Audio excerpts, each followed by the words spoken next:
cielo todavía conmocionado, y han dadole la oportunidad a ancianos que ejercieron durante muchos años, pero procedieron a ser desleales a la biología humana. Eso produjo la complicidad con los designios imperiales papales, y es muy difícil poder contar todo lo que se refiere en materia de daño teológico está aplicado a la biología humana y principalmente a la sexualidad y a la prolongación de la vida. En estas horas de la mañana voy a hablar acerca del libro de Eclesiastés, como han visto en la foto, acerca de el predicador Eclesiastés y la sabiduría que él escribió por inspiración del Padre, pre-inmaculación de Jesús aquí en la tierra. El epílogo de Eclesiastés identifica al escritor como el sabio, según el capítulo 12 y el versículo 9.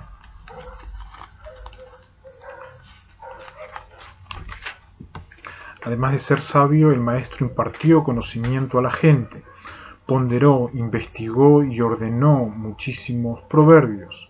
Son versículos que se aplican a Jesús y lo que iba a ser a lo largo del ministerio en estos últimos 2000 años con respecto a la sabiduría. Jesús es el maestro. Había muchos maestros, falsos maestros en el tiempo de Jesús, y esos falsos maestros no llegaban al discernimiento humano por pérdida de la especie. Jesús recupera la especie y ordena sabiamente en estos últimos 2000 años la validez de la especie. Sabiduría, el Coelet, el predicador, el eclesiástico. La sabiduría de Salomón es aquella que se refiere al orden en base al Maestro Jesús, no a los francmasones y las logias y todo lo que se refiere a estatus diabólicos, demoníacos. No tiene absolutamente nada que ver con la sabiduría bíblica, tales sabios. Sus enseñanzas se consideraban parte de las palabras del sabio, las cuales son como incentivos. La sabiduría tiene el propósito de incentivar. Resulta ser de que hay ángeles que parecieran que son sabios, hay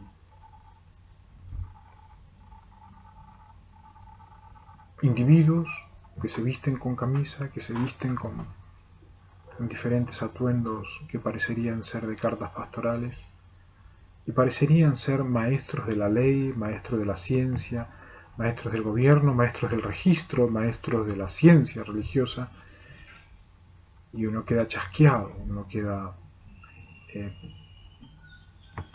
totalmente desilusionado cuando resulta ser de que no está en armonía con lo que las Sagradas Escrituras marcan y con la vida interior en la cual vienen a evaluar a quienes se hacen pasar o decir por ciencias o maestros. Inmediatamente los seres humanos van a ir a evaluarlos si es que son confiables a nivel público. Resulta ser que las palabras del sabio son incentivo, y ese incentivo debe ir en armonía con la intencionalidad que se tiene en las relaciones humanas diariamente, en el colegio, en las universidades, en la calle, en todo ámbito donde uno se mueve. Debe hacer un esfuerzo magnánimo para no ser gobernado por quienes intentaron enseñorearse a través de malas palabras. He adquirido la nacionalidad de Egipto porque Egipto no supo cómo responder a tanta presión de malas palabras. Me consideraron ministro en algún momento de Egipto y hasta presidente honorífico de Egipto por no ser esas malas palabras.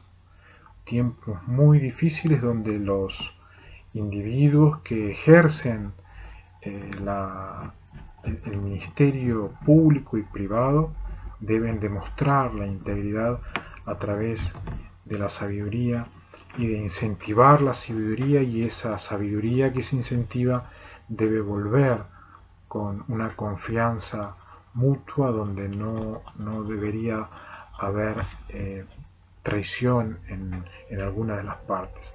Se dice que aquellos que dominan las enseñanzas son clavos firmemente incrustados.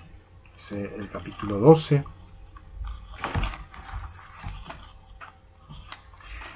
el versículo 11, las palabras de los sabios son como aguijones, son clavos bien puestos, son sus colecciones de dichos dados por un solo pastor.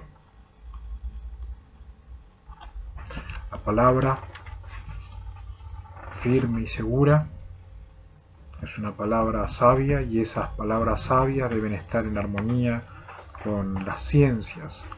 Las ciencias deben corroborar la voluntad de quien emana las palabras y a partir de allí ir gobernando a los pueblos y a las iglesias, ya que el propósito del eclesiástico eran mensajes específicamente para las iglesias.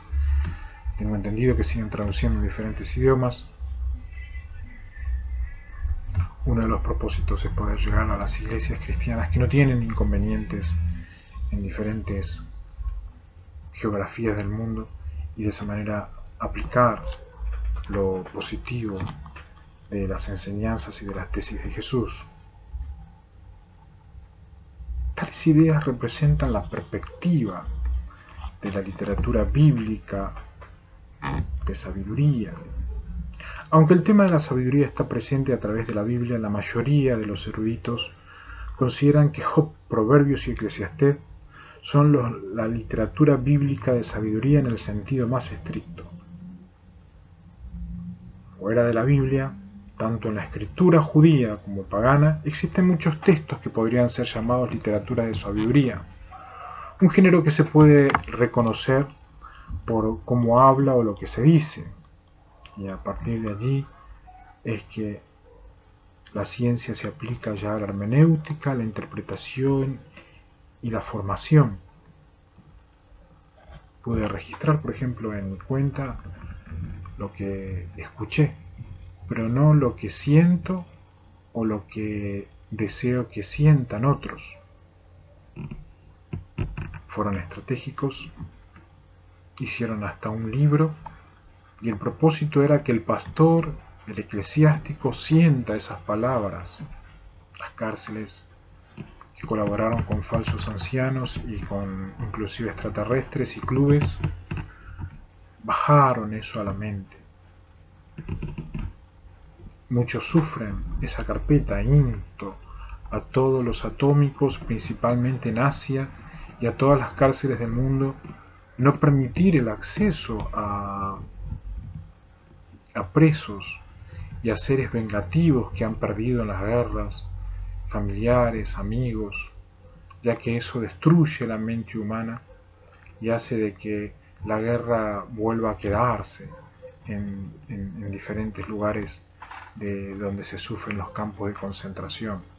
Hay que colaborar, hay que aplicar los principios gubernamentales que emanan de la congregación, no de los congresos, y ayudar a que eso se haga una realidad, una paz en la sociedad civil, entendiendo que hay perímetros donde no ceden a cumplir la ley y lo que marca la ley en el contexto del derecho financiero principalmente, que es muy difícil, inmediatamente emana la venganza, emana el dolor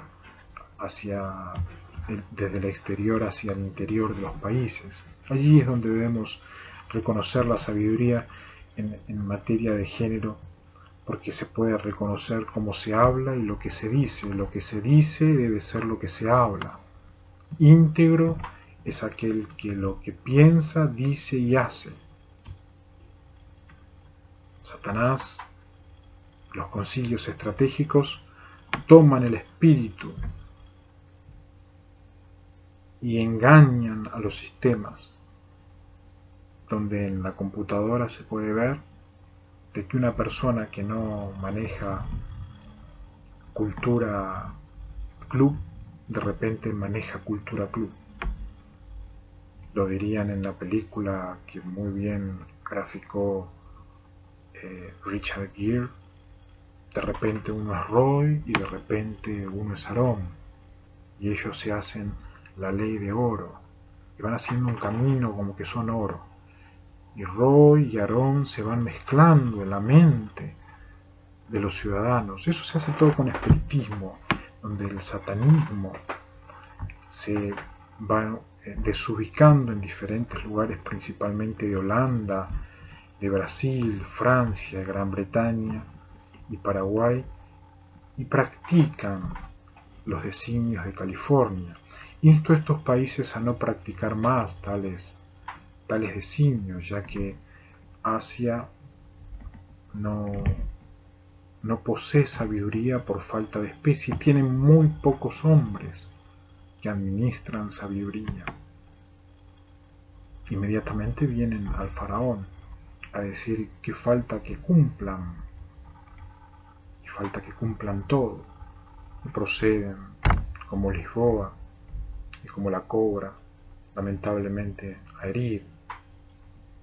La sabiduría aplicada es aquellos que corren por cumplir lo que hay que cumplir para evitar el dolor en las latitudes donde se habita. Los textos de sabiduría frecuentemente asumen la postura de un padre dirigiéndose a un niño. A propósito de los proverbios en Eclesiastés, es imaginar que uno es hijo, porque el padre ha escrito, ha revelado, ha inspirado sabiduría. Es como un padre dirigiéndose a un niño. El lector, por lo tanto, a menudo es referido en varios versículos como un niño, en Proverbios 1:8, 10, 15, 2:1, 3:1, 5:1, inclusive en Eclesiastés 12:12. Además de ella, hijo mío, ten presente que al hacer muchos libros es algo interminable y que el mucho leer causa la fatiga.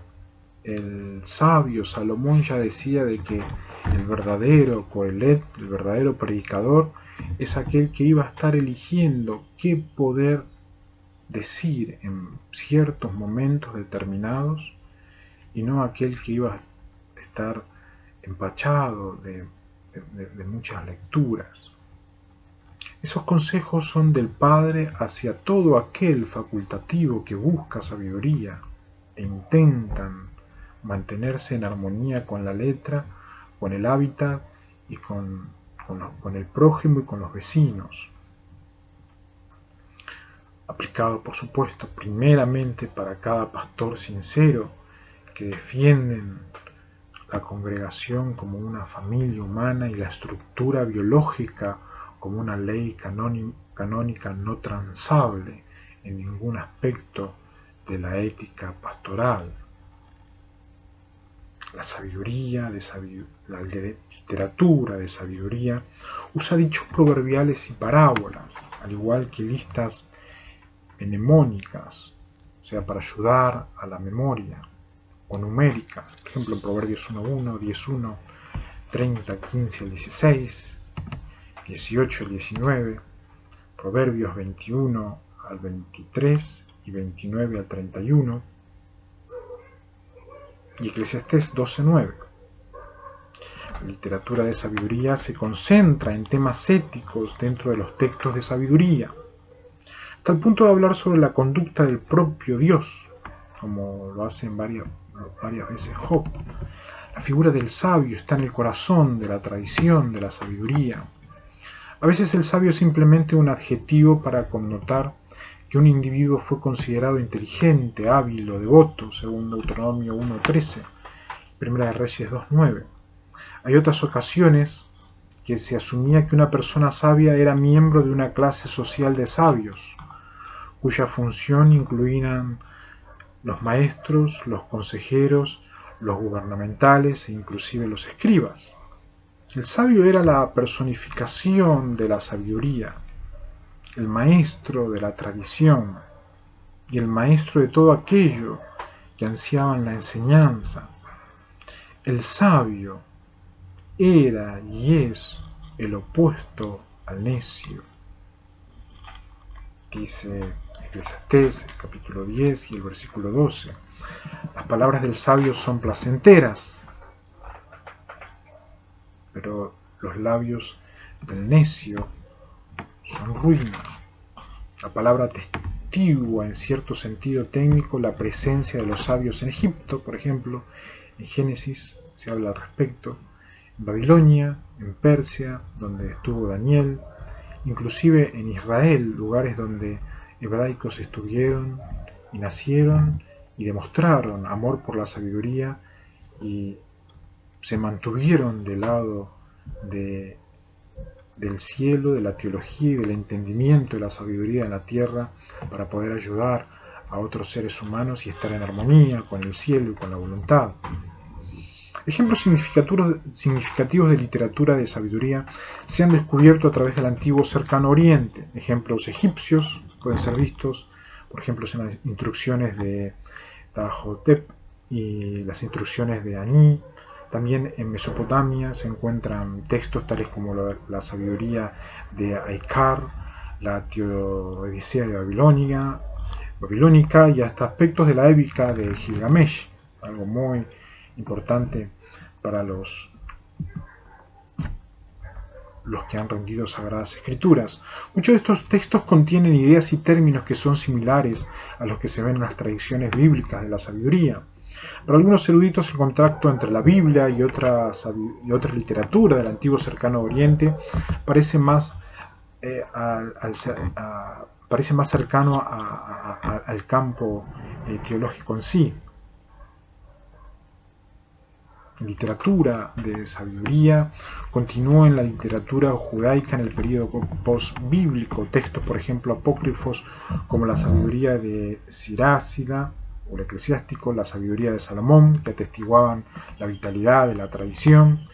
Y después de la destrucción del templo de Herodes en el 70 después de Cristo, el judaísmo de los sabios rabínicos se construyó alrededor de la llamada central de la sabiduría, un versículo que es totalmente evaluable en todos los años de la literatura en teología.